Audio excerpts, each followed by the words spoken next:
नमस्कार सत श्री अकाल बच्चों, कैसे हो आप लोग। आज एक बहुत ही ज्यादा एक्साइटिंग और इंटरेस्टिंग क्वेश्चन मैं लेके आया हूं। ये क्वेश्चन बच्चों थोड़ा सा डिफिकल्ट है आप सभी के लिए। तो अगर आपसे ये क्वेश्चन नहीं भी हो पा रहा है तो कोई घबराने की बात नहीं है, ठीक है। क्योंकि इस तरह क्वेश्चन को पहले आपको एक बार कोई ना कोई या तो समझाए या इस क्वेश्चन को आप किसी ना किसी तरह से एक बार एक्सपीरियंस करोगे, और एक बार आपने इस तरह क्वेश्चन को एक्सपीरियंस कर लिया फिर आप इस तरह क्वेश्चन को सॉल्व कर पाओगे। हालांकि कोई बहुत तगड़ी कोई रॉकेट साइंस नहीं है ना, बस केवल नॉर्मल फिजिक्स है जो कि मैं ऑलरेडी आपको पढ़ा चुका हूं। और बस इस तरह क्वेश्चंस को आपको फ्री बॉडी डायग्राम बना के थोड़ा सा समझना पड़ेगा। तो चलो बच्चों, इस क्वेश्चन में करता हूं। आप एक बार इस क्वेश्चन को ट्राई करो वीडियो को पॉज करके, और फिर अपने सॉल्यूशंस और कमेंट जो आंसर है उसको कमेंट बॉक्स में लिखो।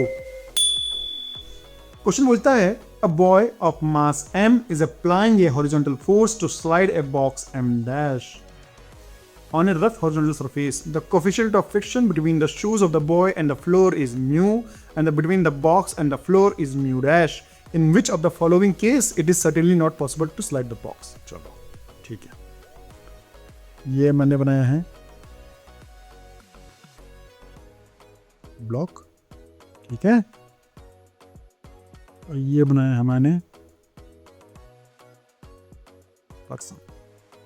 चलो बच्चों, पहले तो हम ऐसा करते हैं,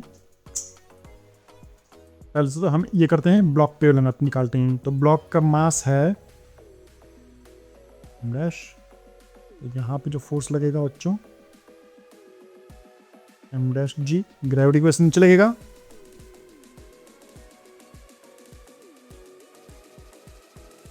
एन डैश ऊपर लगेगा, नॉर्मल रिलेशन फोर्स है ना। और उसके बाद इस पे एक फोर्स जो बच्चे ने फोर्स लगाया है एफ, वो इस ब्लॉक को आगे की तरफ स्लाइड करने की कोशिश करेगा। मतलब ये जो ब्लॉक है वो आगे की तरफ स्लाइड होने की कोशिश हो रही है। इसका क्या मतलब है कि जो ब्लॉक है वो लेफ्ट की तरफ मूव करना चाह रहा है फ्लोर के रिस्पेक्ट में। तो फ्लोर भैया बोलेगा कि तुम क्यों आगे की तरफ मूव हो रहे हो, रुको। तो भैया फ्लोर क्या बोलेगा, फ्लोर बोलेगा कि भैया तुम पे मैं एक फ्रिक्शन फोर्स लगाऊंगा तुम्हारे आगे के मोशन को रोकने के लिए। मुझे पसंद नहीं है कि तुम आगे की तरफ स्लाइड करो। तो भैया ठीक है, चलो भैया लगा दिया फोर्स ऑन ब्लॉक या बॉक्स, कुछ भी लिख सकता हूं मैं, ठीक। तो मैंने फोर्स ऑन बॉक्स लिख दिया, तो फोर्स ऑन द बॉक्स पीछे की तरफ लगेगा। चलो जी, अब सेम कहानी पर्सन के साथ भी है। पर्सन है, बॉय के साथ है कहानी।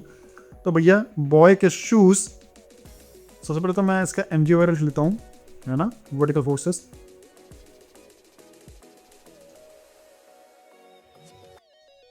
एम जी है ना, और उसके बाद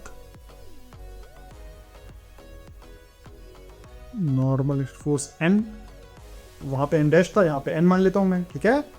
और उसके बाद अगर पर्सन ने ब्लॉक पे फोर्स एफ लगाया है तो भैया ब्लॉक भी क्या बोलेगा, न्यूटन्स लॉ ऑफ मोशन, तुम मेरे पे फोर्स लगाओगे तो मैं भी तुम पे फोर्स लगाऊंगा उल्टी डायरेक्शन में। तो बच्चों पर्सन पे भी एक फोर्स एफ लग रहा है। चलो जी भैया, पर्सन पे एक फोर्स एफ लग रहा है। तो भैया पर्सन पे जो फोर्स एफ लग रहा है, तो पर्सन जो है या बॉय जो है वो फ्लोर के रिस्पेक्ट में किधर जाना चाह रहा है, राइट की तरफ, है ना। जो फोर्स है, मैं कहूँगा भैया फोर्स कहेगा कि मैं तुम्हें तो राइट की तरफ ढकेलूंगा। तो भैया फ्रिक्शन क्या कहेगा, फ्लोर क्या कहेगा, तुम्हें मैं कैसे ढकेलने दूंगा, मैं तुम पे एक फ्रिक्शन फोर्स लगाऊंगा, तुमको मैं नहीं ढकेलने दूंगा, मैं तुमको मैं रिलेटिव मोशन नहीं होने दूंगा मैं। तो भैया पर्सन इधर तरफ मूव होना चाह रहा है, तो पर्सन पे एक फ्रिक्शन फोर्स ऐसे लगेगा, जो फ्रिक्शन ऑफ, मैं इसको ऐसे कर लेता हूं,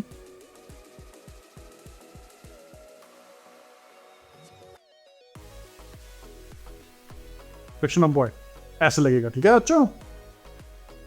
तो यहाँ पे सारे फोर्सेस मैंने लिख लिए हैं, हाँ जी लिख लिए हैं। तो जो बॉय के शूज पे फ्रिक्शन फोर्स इस तरफ पे लगेगा। तो बच्चों किस कंडीशन में ब्लॉक स्लाइड नहीं होगा, भैया इस कंडीशन में ब्लॉक स्लाइड नहीं होगा जिस कंडीशन में एफ आर जो बॉक्स है ये वैल्यू अगर इससे बड़ी है ना, एफ से बड़ी है, तो भैया कभी अप्लाइड फोर्स फ्रिक्शन फोर्स से ज़्यादा बड़ा हो ही नहीं पाएगा। और जब बड़ा नहीं हो पाएगा तो भैया कभी ब्लॉक स्लाइड हो ही नहीं पाएगा। तो चलो देखते हैं। फोर्स है to not slide the block, ठीक है, not possible to slide the block है, तो to not slide the box, ठीक है बच्चों। F R box must be greater than या इक्वल टू एफ, ठीक है। और इक्वल टू हो जाएगा तो स्लाइड तो तब भी नहीं होगा, बट फिर भी इक्वल टू मान सकता हूं मैं, ठीक है। ये इक्वल टू होगा जस्ट मूव हो जाएगा, है ना। तो चलो मैं जस्ट मूव नहीं होगा कि सारे ऑप्शंस में इक्वल टू नहीं है, तो मैं नहीं मानूंगा। F R box is greater than F, तो भैया एक तो कंडीशन हमें ये ट्रू है, तो भैया किसी भी डायरेक्शन में हम बोल सकते हैं कि ब्लॉक मूव नहीं होगा या बॉक्स मूव नहीं होगा। यहां से तो एक ये कंडीशन निकल गई, और इस कंडीशन में जो फ्रिक्शन ऑफ बॉय है ना, जो फोर्स है बच्चों, ये बोल सकते हैं कि जो फ्रिक्शन ऑफ बॉय है, बॉय जो फ्रिक्शन है वो अगर एफ से कम है ना, तो इसका मतलब है कि भैया जितना फोर्स वो ब्लॉक पे लगा रहा है, जो बच्चे का जो पैर है वो स्लिप कर जाएगा। अगर फ्रिक्शन इनफ नहीं है तो जैसे फोर्स लगाएगा बच्चे का पैर पीछे की तरफ स्लिप हो जाएगा, है ना। तो दूसरी कंडीशन में स्लिपिंग चाहिए हमें, क्योंकि ब्लॉक को स्लाइड नहीं कराना है, तो भैया स्लिपिंग चाहिए। इसका मतलब है कि friction of boy must be less then F, ठीक है। जो बॉय पे जो फ्रिक्शन लग रहा है वो एफ से कम होना चाहिए, और जो बॉक्स का फ्रिक्शन है वो एफ से ज़्यादा होना चाहिए। ये दो कंडीशन मैंने ट्रू निकाल ली है, तो भैया अब देखते हैं कि क्या है, ठीक है। सो अब यहाँ से जो एफ आर बॉक्स है ना, वो उसकी मैक्सिमम वैल्यू क्या हो सकती है। एफ आर बॉक्स की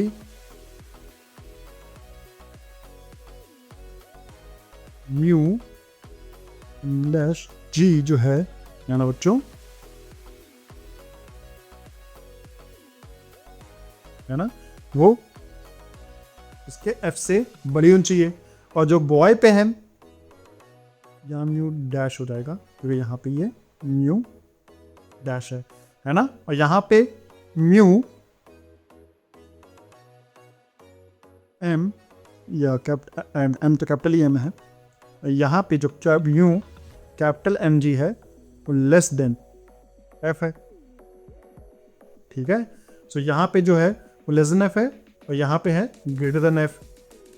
तो अगर हम इसको यहाँ पे ले जाएं, अगर हम इस साइन को यहाँ ले जाएं, तो ये बन जाएगा